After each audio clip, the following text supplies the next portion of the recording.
구약 때는 원래 제물을 드리는 것 자체로도 일단 하나님 앞에 할도리는 거의 다 한 걸로 생각했어요. 근데 예수님 뭐라고 해요? 니들 평소 행실이 같은데 11조 제물만 상다리 휘어지게 차리면 뭐하냐? 이렇게 지적을 해버리는 거예요. 이 당시 바리새인들한테는 굉장히 큰 충격이고 모욕이었죠. 두 번째 사연도 되게 유명한 얘기인데 그 헌금함에 500원짜리 2개 넣은 과부 얘기예요. 이거 아시는 분 아실 텐데 일반인 분들 잘 모르실 수 있으니까 설명할게요. 하루는 예수님이 제자들한테 감사 헌금을 걷고 있는데 참고로 11조는 아니고 다른 헌금이에요. 그냥 이거 헌금함을 넣고 딱 걷는데 부자들은 돈이 많으니까 헌금함에 돈 넣는 소리가 막 쭈르르 하고 화려하게 나요. 근데 어떤 과부가 나오더니 되게 막 쪽팔려 하면서 500원짜리 2개를 딸그랑 이렇게 놓고 가는 거예요. 이때 예수님이 하신 말씀이 이겁니다. 마가복음 12장 43절에서 44절. 예수께서 제자들을 불러다가 이르시되 내가 진실로 너희에게 이르노니 이 가난한 과부는 헌금함에 넣는 모든 사람보다 많이 넣었도다. 그들은 다 풍족한 중에서 넣었거니와 이 과부는 가난한 중에서 자기의 모든 소유 곧 생활비 전부를 넣었느니라 하시니라. 쉽게 말해 니들은 돈이 많아서 많이 넣었지만 이 과부는 지금 당장 저 돈으로 삼각김밥 하나 사 먹어야 된다. 근데 그걸 다 넣었다. 얼마나 숭고하냐. 누구도 돈 낸 액수 가지고 평가하고 뭐라 하지 마라 이겁니다. 아마 그렇다고 이런 말을 또 비틀어가지고 이렇게 없는 형편에도 무리해서라도 하나님께 드려야 축복받습니다. 이런 거 아니에요. 곤란해요. 이거는 예수님 말씀의 요지는 하나님은 돈의 절대적인 액수로 사람을 판단하지 않으신다. 이렇게 이해하시면 되겠어요. 결국 이렇게 예수님의 각종 파격적인 행보들은 율법을 파괴하지는 않되 더욱더 율법 위에서 진보되는 특이한 양상의 새로운 법을 만들게 되는 거예요. 율법 안에서 적용되던 11조 헌금도 역시 이렇게 영향을 받게 됩니다. 자, 여기서 잠깐 이렇게 예수님만의 독특한 행보로 인해서 율법이 바뀌었잖아요. 근데 이 율법이 어떻게 바뀌었는지를 정리 하나 하고 넘어갈게요. 결국 구약 때 존재하던 율법이 예수님의 손을 거치면서 어떤 것은 진보하고 어떤 것은 사라졌거든요. 이게 어떻게 바뀌었는지 알려면 율법의 속성에 따른 분류를 알아야 되는데 이걸 잠깐 설명할게요. 구약법은 크게 도덕법, 의식법, 시민법의 세 가지 영역이 있어요. 근데 일일이 다 설명하려면 어렵고 귀찮으니까 한 가지씩 예를 설명하고 넘어갈게요. 자, 도덕법 이건 뭐냐면 10계명에 간음하지 말라 돼 있죠. 근데 예수님 오시고 이거 어떻게 됐을까요? 뭐 율법이 프리해져서 간음해도 된다 이렇게 바뀌었을까? 그건 아니에요. 오히려 예수님 덕분에 더 한 차원 엄격해졌습니다. 이제 여자를 데리고 직접 모텔 데려가는 것뿐만이 아니고 길 가면서 마음속으로 야, 저 여자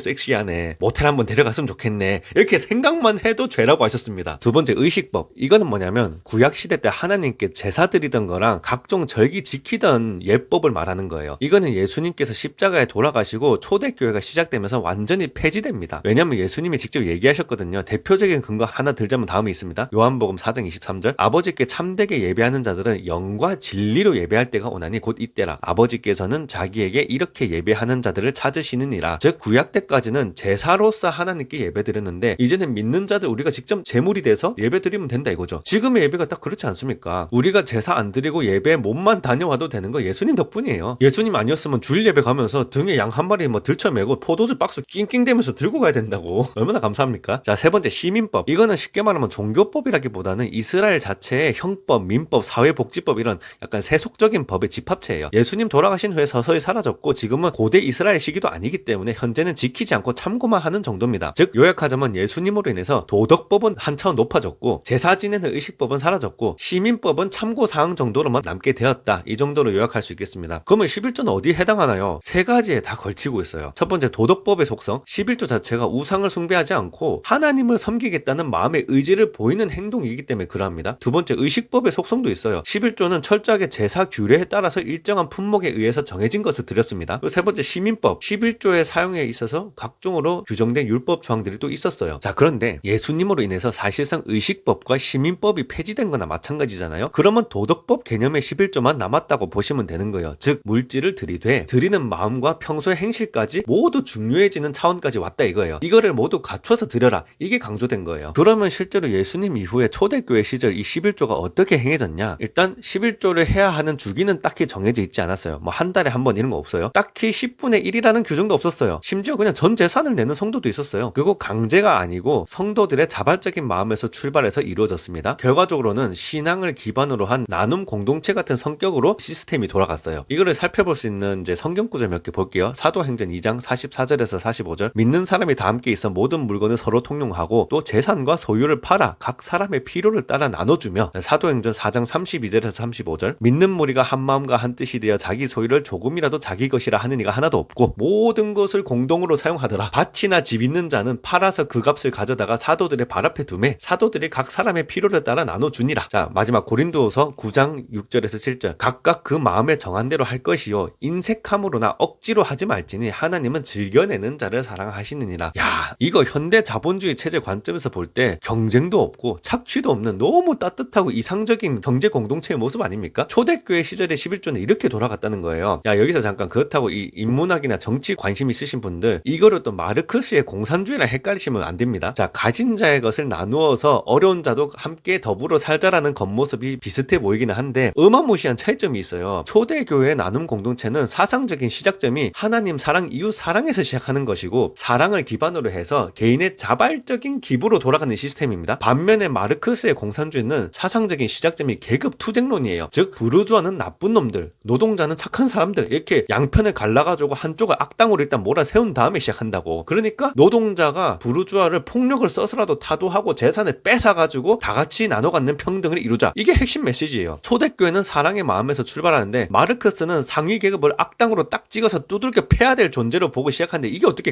같습니까? 이거 차이점도 모르고 어떤 좌파 기독교인분들 초대교회를 본받아서 재벌 해체도 하고 지역 화폐도 뿌리고 국가 주도하에 전 국민 복지도 늘리고 그래야 된다고 하더라고. 내가 특정 정당 지지하는 건 뭐라 안 하는데 거기다가 어거지로 성경적인 의미 갖다 붙이지 마세요. 완전 잘못 이해하시는 거예요. 그거는 이렇게 구약에서는 율법에 의해서 정해진 시기에 정해진 품목 정해진 비율대로 구체적인 재물을 갖다 바치던 11조가 예수님이 오시고 나서는 훨씬 자연스럽고 자발적으로 변하면서 내는 시기도 자유, 내는 물건도 금액도 자유, 그러나 모두가 나눔을 실천하는 아름다운 경제 공동체의 모습으로 운영되었다는 것입니다. 그런데 이 모습이 현대 교회에서도 그런가요? 사실 현대 교회에서 11조 제도는 초대 교회 때랑 많이 다릅니다. 그게 달라지게 된 거는 요새 교회가 썩어서 그렇게 된 게 아니고 역사적인 맥락에서 11조가 일종의 제도처럼 굳어졌기 때문이에요. 이걸 좀 살펴보자면 초대 교회 때는 워낙 소수의 인원들만 있었기 때문에 저렇게 자발적인 기부만 해도 잘 돌아갔어요. 근데 갈수록 교회 규모도 커지고요. 공동체 인원이 많아지면서 제때제때 집행할 수 있는 예측 가능한 운영비의 필요성이 커지게 된 거예요. 그렇게 되니까 불규칙적으로 내는 자발적 헌금이 아니라 규칙적으로 일정 액수를 내는 헌금의 중요성이 커지게 됩니다. 이게 특히 로마 제국 와서는 313년에 콘스탄티누스 황제가 밀라노 칙령이라는 걸 발표를 해요. 그래서 기독교를 공인을 합니다. 그리고 이어서 380년에 테오도시우스 황제가 데살로니가 칙령을 발표해가지고 기독교가 아예 로마의 국교가 돼버려요. 이게 무슨 뜻이냐? 국가 권력과 기독교가 일체가 돼버렸단 말이에요. 이거를 유식한 말로는 신정일치 혹은 재정일치 국가라고 합니다. 그러니까 11조가 어떻게 돼요? 그냥 단순히 자발적 신앙을 기반으로 내는 헌금이 아니라 국가에 내는 세금처럼 굳어지게 되는 거예요. 이때부터. 그리고 이런 전통이 계속 이어지면서 중세 카톨릭 교회 같은 경우는 농민들의 수입 10%를 교회세라는 명목으로 강제로 바치게 하기도 했어요. 물론 이제 이런 강제된 형태의 11조를 훗날에 우리 종교개혁가 마틴 루터 형님께서 강하게 비판하긴 했습니다. 이게 현대 와서 어떻게 되느냐? 세금의 개념은 아니지만 관습적으로 월급의 10%를 낸다는 룰이 생기게 된 거예요. 왜냐면 현대사회 대부분 근로자들이 월급제 시스템 안에 있거든. 그래서 현실적 편의상 월 1회에 월급 10%라는 게 자리 잡는 게 자연스럽게 된 거예요. 그래서 여러분 혹시나 초대교회 사례를 보면서 야 저거 봐라. 초대교회 때만 해도 모든 게 자유롭게 이루어졌는데 지금 교회는 왜 성경의 근거도 없이 한 달에 한 번 월급의 10% 이런 거 정해서 내라는 거야? 이렇게 하실 필요 없다는 얘기예요. 현대 교회도 대부분 초대교회보다 규모가 크고 목회자님 월급 비롯해서 각 부서에 들어가 성교비, 교회 월세 및 각종 운영비 이런 지출들을 효율적으로 관리하려면 당연히 정기적으로 내는 11조나 헌금 시스템이 있어야 예산 지출이 가능하게 돼 있거든요. 다만 이런 시스템 안에서 돌아갈 뿐이지 11조나 헌금 자체에 담긴 의미는 여전히 똑같습니다. 강제성 없이 부담 갖지 말고 내가 자발적으로 감사의 마음으로 즐겨내라. 이런 의미는 똑같다는 얘기예요. 그러니까 결론은 초대교회 때 헌금 내던 사람들의 사랑과 나눔의 정신을 가지고서 그걸 그대로 가져와서 현대교회의 시스템과 룰 안에서 헌금하시는 게 성경적으로 전혀 문제 없고 지금 시대 상황에서 합리적인 방식이다 할 수 있겠습니다. 그런데 이런 순수한 마음만 갖고 다니기에는 사실 교회라는 곳이 호락호락하지 않은 게 현실이죠. 자, 다음 6부에서는 이 이상과 현실의 괴리, 헌금과 교회 현실의 이야기로 넘어갑니다. 이제 성경 속 이야기는 다 끝났어요. 똑같은 주제지만 보다 피부에 와닿는 현실 이야기로 넘어갈 거예요. 궁금하시면 구독과 좋아요, 알림 설정 해두시고 다음 영상에서 만나도록 하겠습니다. 감사합니다.